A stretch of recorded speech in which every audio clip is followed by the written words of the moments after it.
Just hours before Canada's new digital services tax was set to take effect, the Canadian government made a surprising announcement. They have officially scrapped the controversial levy.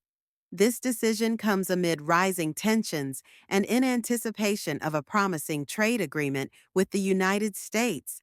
The 3% digital services tax, which targeted streaming services, online marketplaces, social media platforms, and other digital companies, was designed to ensure that big tech firms, many based in the U.S., paid their fair share of taxes on revenues generated from Canadian users.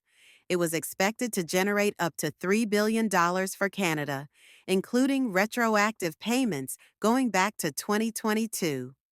However, U.S. President Donald Trump fired a strong warning on Friday, calling Canada's tax a direct and blatant attack on our country.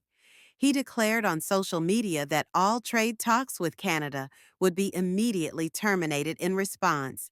This bold move prompted a swift reaction from Ottawa. Late Sunday, Canada's Department of Finance announced the termination of the digital services tax. Finance Minister François-Philippe Champagne confirmed that legislation would soon be introduced to officially rescind the tax. The Canadian government made clear that this step was taken to restart productive negotiations with the United States.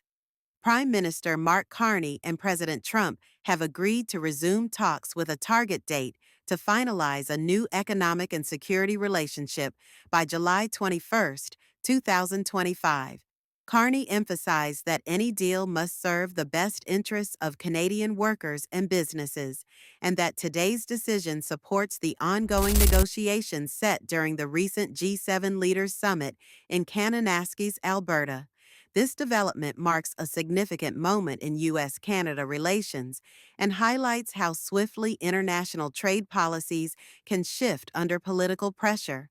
As Canada steps back from the tax, all eyes will be on the upcoming negotiations to see how both nations shape their economic future together. Stay tuned for more updates on this story.